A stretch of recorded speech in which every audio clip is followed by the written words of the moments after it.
Who owns the story of a public death? Maya urges we center Tatiana's voice and shield grieving families. Leo demands forensic scrutiny of tangled, conflicting reports. Tonight we cut through tabloids, medical contradictions, and spectacle to insist on clear reporting with real human stakes. There are two stories here: the official account of a brief, devastating illness, and the public story, tributes, tabloids, whispers of a curse. Tonight we parse both and ask what the reporting actually proves. Look, the tabloids rush to revive a Kennedy curse and publish family photos hours after a death is cruel and reductive. Public grief should not be a media-feeding frenzy. Hold on, I get the outrage, but let's avoid turning every family tragedy into a political talking point. Tatiana was more than a headline. She had agency, a career, and people who loved her. The verified timeline: Tatiana Schlossberg, 35, was diagnosed with acute myeloid leukemia after the birth of her second child in May.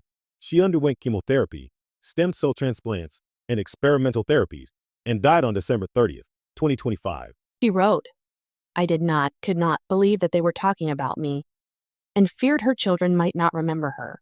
Those lines from her essays and notes demand we center her voice, not the gossip.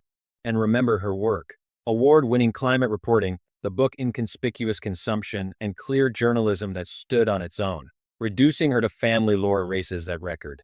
Reporters have also produced conflicting details. One account ties discovery to May after delivery in an essay. Another dates that essay later and says she announced the diagnosis last month. Some packets skip family details entirely. That's a talking point we can't ignore. These contradictions matter because they open space for exploitation.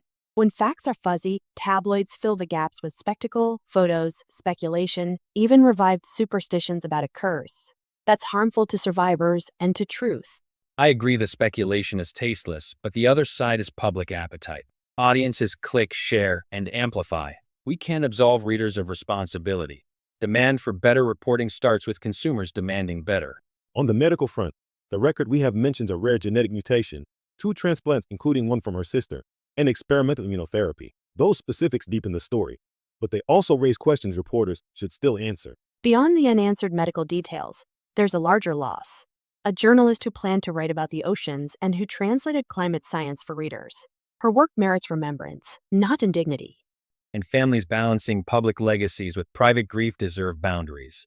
Accountability for privacy and for tabloids that overstep should be part of the conversation moving forward.